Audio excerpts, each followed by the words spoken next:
Hi guys, it's Jared here, the Blind Gamer, and welcome to another video. So today I wanted to take a break from the series I was working on, which I'm still doing, and I'm going to be tidying up some loose ends this week with regards to the unreleased X-Files Let's Play and working on a few other videos which I'm going to be bringing to the channel. But today I want to talk about something a bit more personal.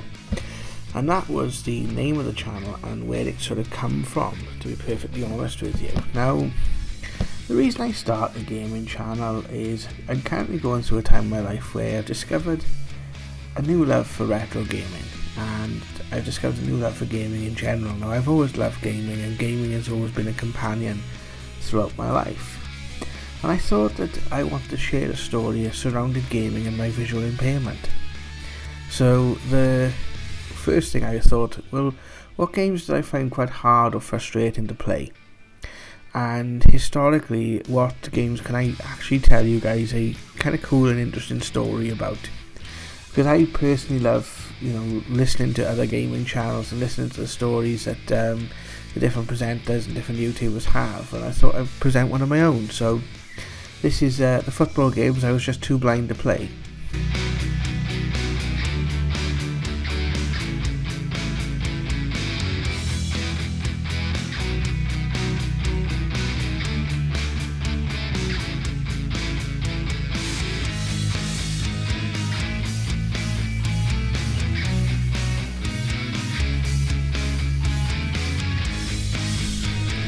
So I kind of make it a bit of a tongue-in-cheek that I am visually impaired and I am a gamer, but basically yes, I do have a visual impairment, and I've had it since birth.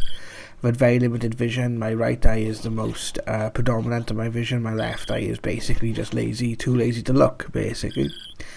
And I have had varying degrees of success with gaming throughout my life. I normally gravitate to platformers, adventure games that have nice big sprites and I can sort of play along. I don't normally have that much difficulty, really. There are a lot of other people that are far more disadvantaged and probably better gamers than I am.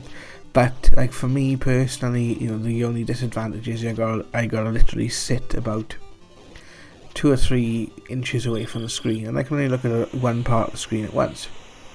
So growing up for me, football games, now what you're seeing on screen now is World Cup Italia 90, which was my first experience of a football game on the Sega Master System.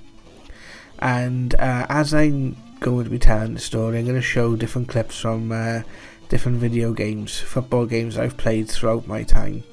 And there's a couple of games that I experienced on the Master System, and I found it very hard to keep track of the action, keep track of the ball, etc. Now my brother, when growing up, used to love sports games. Both of us are very avid video gaming fans. Because of him I actually got into video games. He had his Sega Master System about a year before I had my NES. And one of the games that he enjoyed sort of playing 2-player on was football games, because he knew we'd always win. And but not just that, he actually loved football. He was a fan of the sport, etc. And around about that time was the 1990 World Cup, and basically I couldn't play it. I just couldn't see the ball. I couldn't keep track of the game, etc. Like one of the other types of games we used to play was wrestling games, and we used to have great fun with that. And I understood it.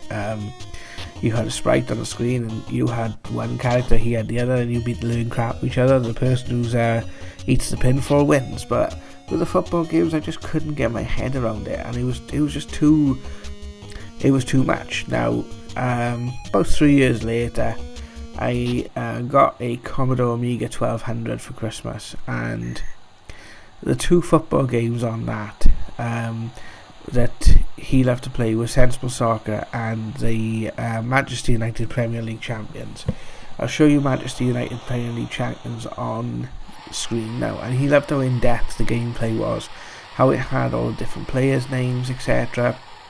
There was even a distant cousin of ours that was related through marriage at the time that played for Tranmere Rovers, and his name was actually in the game. and he was absolutely captivated by how much information, how in depth that game was, because you didn't see it at that time. When you had games come out on the Master System and NES, you didn't really normally have the real players' names, and if you did, it was just for the country of, they were normally based on sort of World Cup or international teams. You very rarely had league-based teams, and if you did, it was normally the Premier or the Premiership or the top league then in the league table as it was known at the time. I think it was the Championship that was known at that time, but I'm not entirely sure on my sort of football history. But I'm going to show Sensible Soccer on screen now, and as you can see, I am playing these games and I still can't play them. I am absolutely losing abysmally. Although Sensible Soccer, as we're seeing now, I actually got along with this one. I've actually improved over time. I kind of got more of an idea of what was going on, and I believe this is the only game I actually got to play as my native team, which is Wales. In all other demonstrations I've played as England, so I'm just going to play out the bit of Sensible Soccer on screen now, where I did actually win a match, which is out of all the retro games until we get up to the PlayStation era, which I'll come on to shortly, I did absolutely abysmally at.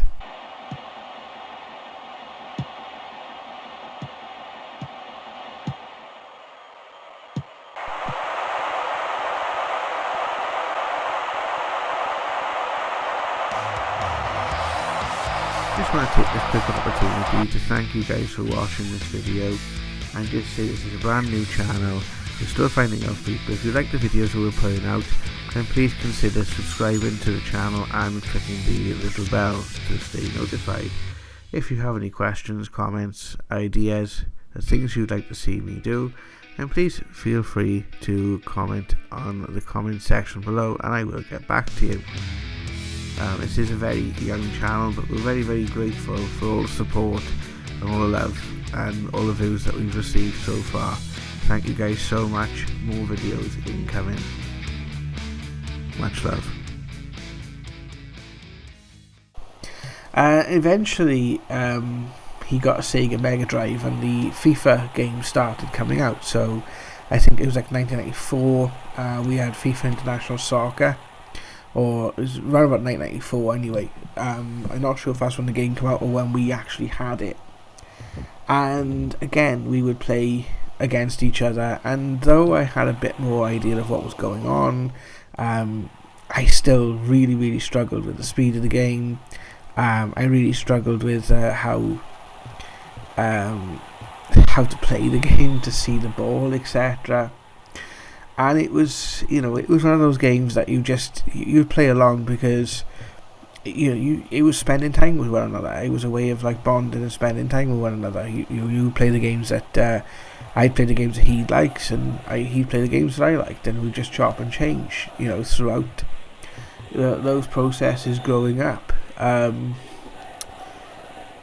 And I'm going to show FIFA on screen now for the Mega Drive, and as you can see again, I've not very much improved on this game, not very much improved at all. And it kind of got to the point where we kind of stopped playing together for a while. Other things happened. We got older. I started going to college. My brother obviously found a partner and settled down and things. And around about 1996, between 1996 and 98, I got my PlayStation, my first PlayStation, and I didn't really play any sporting games on that, apart from Formula 1 racing. Maybe I think I had a boxing game and wrestling. Now, whether you choose to include wrestling as a sport, I don't really. I look at it more as entertainment than a sport, to be perfectly honest with you, because obviously the outcome is predetermined. And I'm going to do some wrestling content on this channel at some point because I love wrestling games. And basically, I would come home from school one day and find that my PlayStation was missing. So I'd go down to my brother's house and I'd be like, what's happened to the PlayStation? And he'd be like, oh, I've swapped it for a couple of days for an N64. And I'd be like, with whom? And my brother, one of his neighbours had an N64 and wanted to play a PlayStation, and he wanted to play the N64 because it had football games on it. So he decided to take it upon himself to swap my PlayStation for an N64 so he could play it for a couple of days. Generally how cheeky my brother was. And so we started playing, I think it's FIFA Road to the World Cup 98, because we're getting to the point now where the 1998 World Cup was rolling around. And we started playing a game against each other. And the next thing I know is I could see what I was doing. So I started winning. And it got to the point where we played the second match. He was like, it was a fluke. Played the second match, and I'm scoring goals, and the next thing I look down, he's like, I'm like winning 3-0, and the next thing I know it's like 3-2. And I'm thinking, what's going on? I look down and my control pad's been unplugged. You couldn't do that these days. But the Christmas of that year, he actually bought me a Christmas present, which was a football game for my PlayStation. So it's kind of a Christmas present for himself, but in his mind as well, it was a way that we could both, play something, because I had lots of racing games, so we'd play racing games and things, but it was just another way that we could sort of play together. And it was the last Christmas present he ever bought me, because unfortunately he passed away about a year or so later.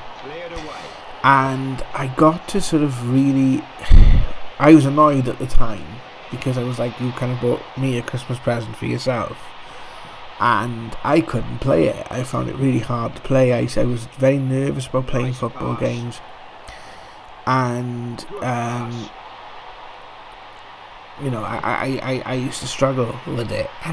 And I think because I've had so many sort of experiences where I couldn't really play football games in the past, I just assumed I couldn't play it. And he was like, no, you'll be able to play this one, the ball's bigger, etc. There's much more skill involved, and I did start playing it.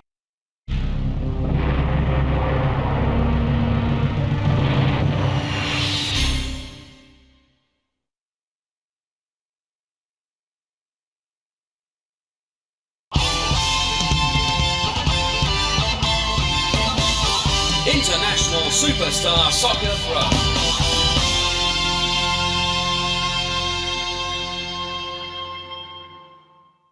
And it was that year I was going to college, and I went away to college. I went actually to a specialist college for the blind. I'd been in mainstream school for about 5 or 6 years at that point, and I went to a specialist college for the blind in Hereford. And I don't know if you guys actually know this, but the England FA actually do have their own England blind football squad. And I was in college around about the time this was being organised, so a lot of my friends in college actually were footballers and avidly played football. Now, blind football is basically played as normal football, but everyone on the pitch is blindfolded. So everyone is on the same boat, except the goalies. The goalies are fully sighted. And then you basically have a coach behind each goal that shouts out to the players. So if you have a coach from like the England squad and a coach from the French squad, the coach from France will shout to the French players, and the coach from England will shout to the England players to shout, so they know where the goal is. If you're going to go in for a tackle, now the ball it's got like ball bearings in it. It hasn't got a bell, it's got like ball bearings. So you always follow the sound of the ball. And if you're going to go in for a tackle, you use the word voy. You shout the word voy. And you also have a coach on the sideline as well, like you do in normal football, that will shout out to the players and, talk strategy, etc. And it's quite a thing to play football with people who can't see. Right, and it was something that I would do quite regularly. Now, when we would play, we would normally just play together. We wouldn't I wouldn't put a blindfold on. because I wasn't playing professionally. I would just join in on training and things like that, and we just play as groups of friends, etc. Out on the back of the college, there was like a football field, like a mini football field about half the size of a normal one, and we just used to play on that, and we would probably play it 3 or 4 times a week. So I got very much into like the rules of football, knowing like, you know, what the offside rule was, knowing how different things would cause a penalty, and just knowing a lot more about the rules. And a lot of my friends were avid sort of football supporters, so they would tell me about the different teams and how the leagues worked, and etc, etc, etc. And I started to develop an interest in it, and it was kind of like within that year that I lost my brother. He passed away within that first year of college. So I kind of made it, well, immediately afterwards, I sold my PlayStation, and I sold all my gaming stuff, because I didn't want nothing to do with it at the time. And I've kind of gone through periods like this with my own history with gaming. There's been times where it's kind of been the outlet, and there's times it's been like where it's been like kind of painful. And one of the reasons I've started this channel is because I've kind of like needed to make major changes in my life, and I wanted my relationship with gaming to be a part of that, but that relationship was, because of the amount of times I spent gaming during COVID and things like that, it was becoming more of a negative, and I wanted a way of turning it into a positive. And the reason for doing this channel is to use that creative side, to combine my love of gaming with my love of creativity and my love of making videos and sharing stories and building communities and that sort of thing, which I've done in the past. But I've normally done it in my former career, which was a paranormal investigator, which I'll probably go into in a different video. And if you guys want to hear more about that, just let me know in the comment section below. So after my brother's passing, about 6 months later, when I'd gone through sort of counselling, I was starting to heal a little bit, I bought another PlayStation, and I bought several games. But the one game I kept, the one game I didn't sell, was ISS Pro, which was the game he bought me as a Christmas present. And I literally just loaded it up today to do this video, and even just like the title just gave me goosebumps. And sort of playing through this game, like I found it quite easy. You can see I'm playing through it now, and you know, I've been scoring goals quite well, and I'm on the easiest difficulty, and I'm thinking, right, okay, as I was playing this earlier today, I was like, right, okay, let's try it on the harder difficulty. So I went up to the harder difficulty, and France aren't afraid to take on defender. Great goal, goal, goal! Fired it in! Right in the corner! Great ball in! With a takes going turn! so well. It didn't go so. Okay, so shall we try another go? It's a fine game, and it was a bit more skillful than the FIFA offerings that were around at the time. I played a lot of FIFA in that year because a lot of my friends who were totally blind could play it just by using the commentary, because they knew the players' names, so they knew what players played for what team, and as long as they knew that they were playing left to right or right to left, and knew a certain parameters about what was actually on screen, they could actually play. And I've had my ass kicked by a few people who were totally blind playing FIFA 98 and 99 when they came out on the PlayStation and N64. So it kind of got to a point then where I made it a point to get skillful at this game, and I haven't lost all of the skill at it, but at least now on the third match I'm only on 1-0 down. But I know that if I played this for a bit longer, I would, a couple more games, I would get the hang of it again. And that really kind of, now I've enjoyed I've always enjoyed the football manager games probably more than the actual football games themselves. I love the management side of it, and like on future games, it become a lot more combined with how you are a manager and a player at the same time. But that was the genre of games that I kind of went from hating and really seeing in a different light, and I just thought it'd be kind of interesting to share that story with you guys. So yeah, if you found that story interesting, then you want to see more videos about video gaming and love of video gaming, and if you want more stories about blind and visually impaired people playing games, and if you've got any questions, then please let me know in the comment section below. There's going to be some other videos coming out soon. My adaptation series is going to be continuing with the final video on the PlayStation based on TV shows. It's looking like the Game Boy Advance is going to be the next platform I'm going to work on based on TV shows, but I'm also going to be looking at doing other videos in between. I want to try some systems for the first time, so I've never played N64 and I've never played Atari 2600. So thinking like playing like some videos where I try these systems for the first time might be quite interesting. Anyway guys, thanks for tuning into this video. I'm Jared Walters, the Blind Gamer, and thank you very much. You take care.